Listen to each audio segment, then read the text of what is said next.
Dobrý den. Máme možnost hovořit s přednostou kliniky pneumologie a fyziologie Lékařské fakulty a fakultní nemocnice v Plzni s panem docentem doktorem Martinem Svatoněm, PhD. Rádi bychom využili této možnosti a připomněli si, jak naši studující využijí poznatky z histologie a embryologie prvních 2 ročníků, až přijdou ve vyšším ročníku studovat váš obor.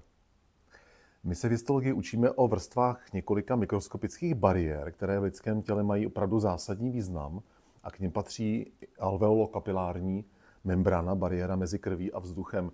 Proč si mají studenti její vrstvy dobře zapamatovat? Samozřejmě prvně děkuji za pozvání. Alveolokapilární membrána je důležitá kvůli tomu, že vlastně ty těsné spoje nedovolí to, aby v podstatě pronikala bohatě ta tekutina z bohatě prokrvených plic do těch alveolárních sklípků, kde je pochopitelně vzduch. Proto pokud je tato kapilární membrána narušena, tak tam může vznikat naopak plicní edém, což nechceme. Může to být tu pneumonie, ARDS, akutní respirační dechové tísně, kardiálního selhávání a podobně. A další věcí, k čemu slouží ta membrána, je pochopitelně na výměnu teda vzduchu s prostředím teda potom v krvi, kdy tam je zajímavé potom, že v podstatě ona, jak je tvořena hydrofobními spoji, tak je propustnější pro oxid uhličitý než pro kyslík. Takže my potom vlastně v zásadě častěji vidíme spíše to, že lidi jsou jenom hypoxičtí a tu hyperkapnii má méně pacientů k tomu. A poslední věc, pochopitelně ta membrána je nějakým způsobem normálně úzká, aby tohle všechno fungovalo, a u některých chorob, jako jsou plicní fibrózy, se může rozšiřovat a tím může docházet v podstatě k poruše s dýcháním. Děkuju. Naši studenti mají preparát plic relativně oblíbený, poznávají jej na první pohled díky vzdušnosti té tkáně a učí se v něm rozpoznávat například bronchy s chrupavkami a sedomocinózními žlázami od jemnějších bronchiolů. Jak znalost stavby nebo vrstev stěny bronchů a bronchiolů dále využijí nebo rozvinou u vás? Ano. Ten epitel svalovina jsou poměrně důležité, protože při některých chorobách, jako například astma a bronchiále, můžou hrát kritickou roli při té konstrikci. Jednak stahem té svaloviny a jednak případně zánětem a vlastně zduřením toho epitelu. A naopak pak máme vlastně léky, které naopak tohleto můžou mírnit nebo úplně zrušit.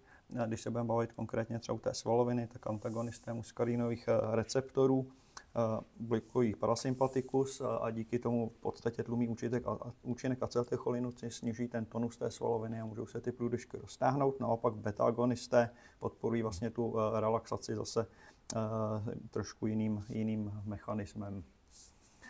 Když prochází studenti při studiu od té makroskopické úrovně tracheobronchiálního stromu až do té mikroskopické, tak se uvádí, že od průdušnice až ke sklípkům je to přibližně 15 až 20 úrovní větvení a od úrovně respiračních bronchiolů a dále periferně přes alveolární chodbičky, alveolární váčky a samotné alveoly už stěna je dost tenká na difuzi nebo výměnu plynů. Můžete studentům nastínit, jak dál budou v těch úrovních toho bronchiálního stromu uvažovat? Určitě. Tak jednak můžeme mít pohled čistého pneumologa, když jsme se bavili například o tom astmatu, který může vnímat určitou distribuci těch inhalačních léků podle velikosti jejich částic, čili čím menší částice, tím se dostanou více až do té periferie. A pochopitelně v tomhle je teda i role nějaká technika a inhalace toho pacienta a podobně. A pak je tady asi kruciální pohled bronchoskopa, pro kterého je bronchoskopisty, protože jak už název oboru napovídá, je pro něj bronchiální strom klíčová struktura. On pochopitelně teda bohužel se nedostane klasickým bronchoskopem až do úrovně těch nejmenších částí plic. Dostane se do nějakých segmentálních, subsegmentálních bronchů, záleží na průsvitu toho bronchoskopu. Samozřejmě podle toho taky, co chce pak dělat, si musí ten průsvit vybírat. A zároveň ale může provádět takzvanou bronchoalveolární laváž, což je procedura, asi blíže se s ní studenti seznámí u nás na praktických cvičeních, díky které můžeme získat v podstatě materiály z těch alveolů a tím zjistit, jaký se tam u nějakých různých patologických procesů děje víceméně zánět nebo zjistit nějaké buňky, co tam nemá být, kdy bronchoskopista jako takový by měl umět odečítat základní buňky, čili jestli jsou tam je tam hodně lymfocytů, je tam hodně eozinofilů, neutrofilů nebo jiných buněk bílé řady, případně nějaké jiné, řekněme, podezřelé buňky, které by mohly být třeba nádorové, to už je pak úloha potom specialisty cytology, protože potom vlastně podle, řekněme, toho, když budeme se bavit o těch zánětech, tak podle toho, co tam on víceméně najde, to dává určitou nějaký puclík do té mozaiky diagnostiky, kdy si můžeme říct o eozinofily, asi tomu by mohlo být třeba astma, nebo nějaký jiný eozinofilní zájet, neutrofily by mohly být například se vyskytují u chopn nebo některých jiných intersticiálních procesů, lymfocyty, u sarkoidózy a tak podobně. Děkuju. A když se studenti u nás seznamují se stavou pojové tkáně, tak plíce patří k učebnicovým ukázkám výskytu elastinu, elastických vláken. Jak ten poznatek využijí potom při studiu vašeho oboru? Tak pokud má člověk normální elastin, tak zdravý člověk nikterak, ale my pochopně léčíme nezdravé pacienty a u těch ten elastin může hrát bohužel klíčovou úlohu, protože ho nemůžeme obnovovat a pokud je poškozen, tak to má pak určité důsledky.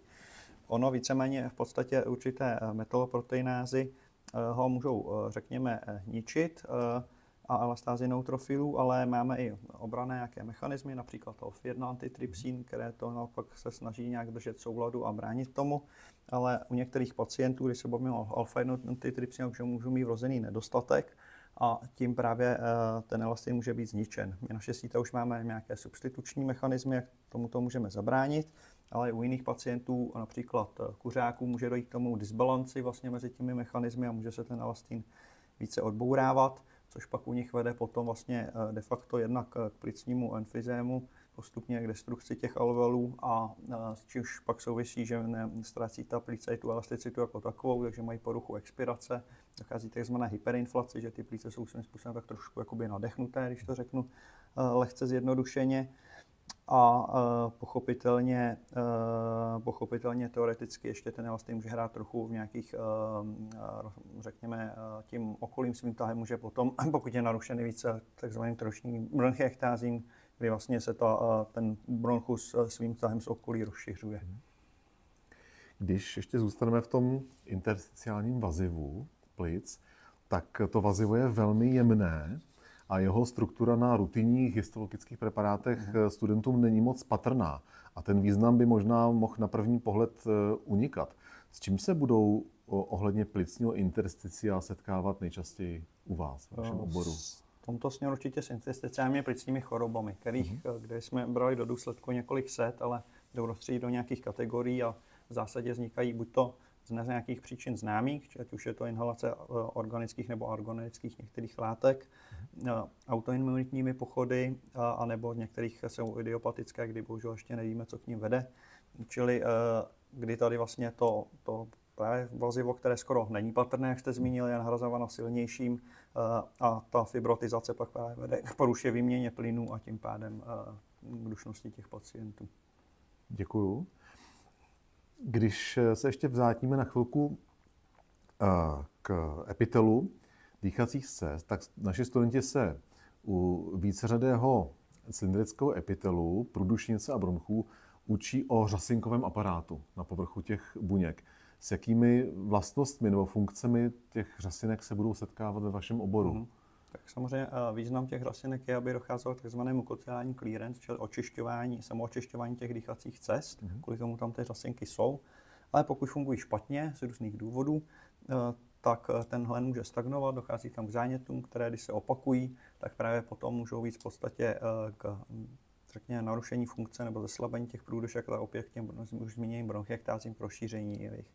Mimo jiné, kdy například ty řasinky nefungují, ten syndrom se jmenuje Cartagenerův syndrom, oni nefungují v celém těle, takže to pak není diagnostika jenom plicní, ale týká se to potom i v podstatě neplodnosti a opakovaných sinusitít, čili byť je ten syndrom vzácný, tak se s ním můžeme potkat.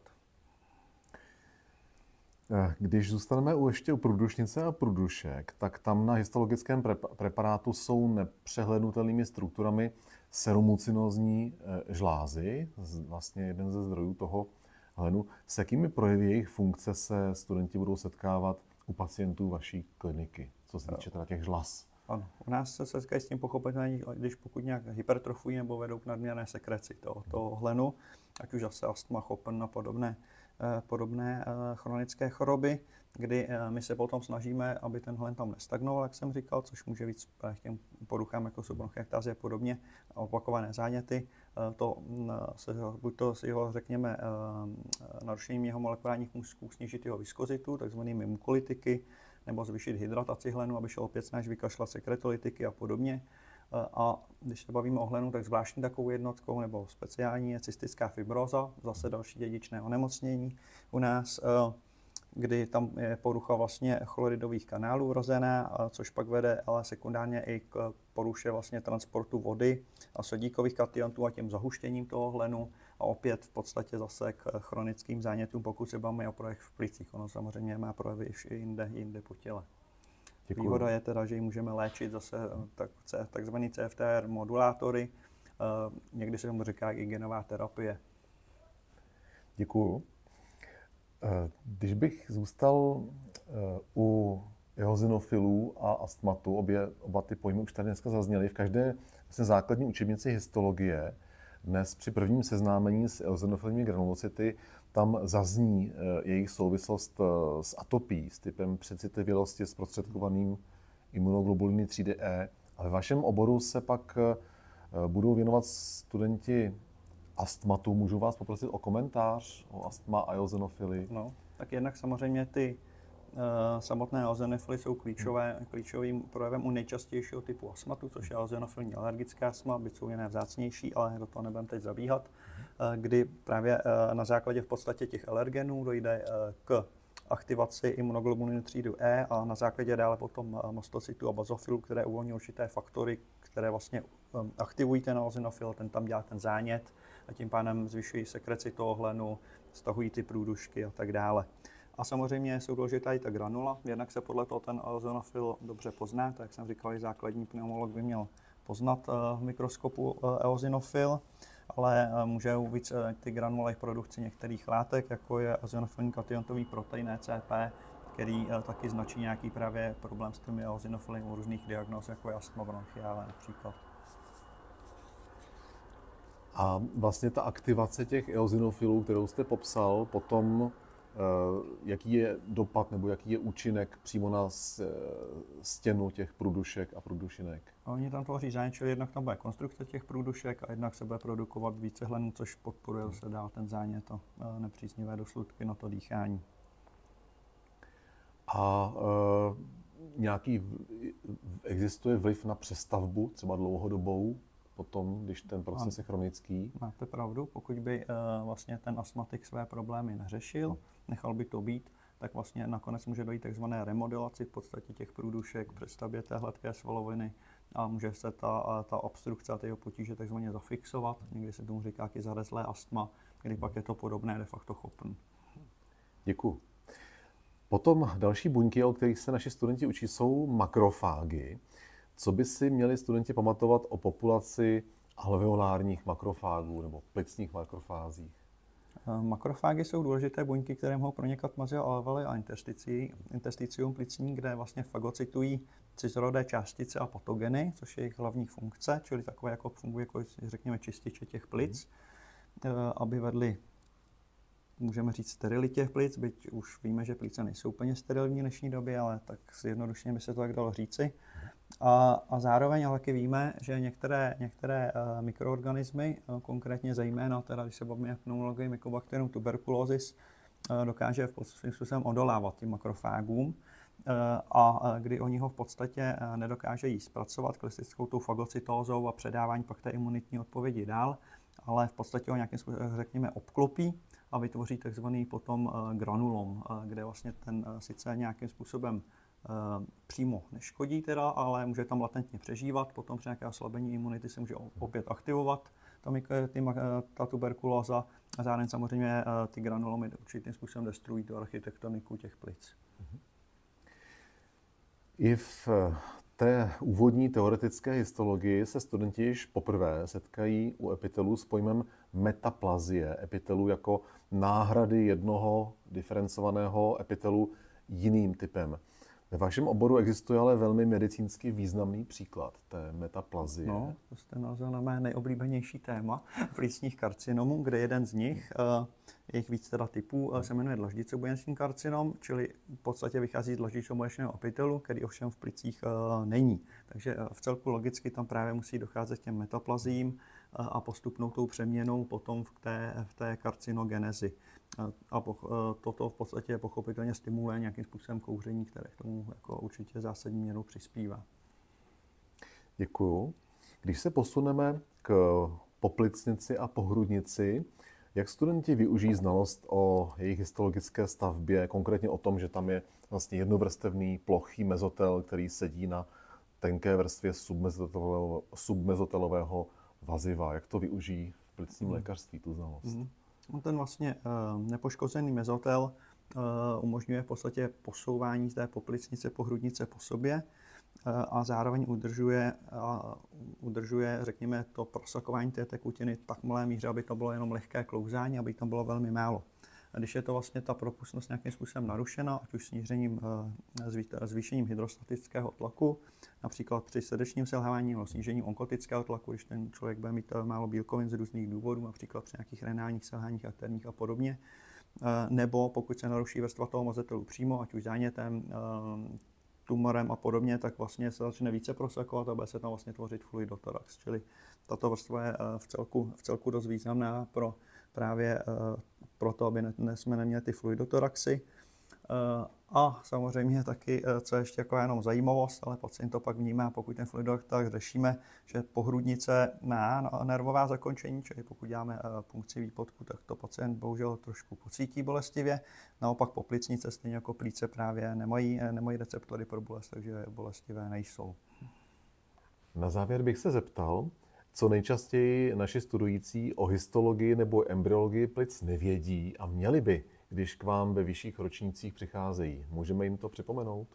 Určitě. Jednak je může překvapit to, že v mediastínu můžou být embryonální tumory, i když tam normálně by embryonální buňky neměly být, ale vlastně díky své migraci právě během embryonálního vývoje tam můžou některé jejich rudimenty zbýt a tím se tyhle ty tumory vytvořit. Když už se nebudeme bavit o neembryonálních tumorech, tak bych měl zmínit tymom. To je normální tymus v podstatě u dospělých osob de facto zaniká, ale někdy jednak může přetrvávat a někdy se může až teda maligně zvrhnout. Byť tymom naštěstí není úplně ten nejzhoubnější nádor a tím půjdem tam působit jednak svým útlakem například okolí, anebo on může produkovat různé jiné produkty a způsobovat například myastenie gravis. A poslední věc asi z embryologie, byť se týká teda víc kolegů z pediatrie a plicní pediatrie, tam se zabýváme teda jen dospělými pacienty, ale to už si všimnout v pediatrii nepochybně je v podstatě oddělání dýchací a trávicí trubice a možnost vzniku teda určitých píštělí, které potom pochopitelně ty malé dětičky můžou velmi trápit. Tak třeba se studenti na tento rozhovor podívají a přijdou k vám dobře připraveni. Ještě jednou děkuji za návštěvu a nashledanou. Také děkuji za pozvání, nashledanou.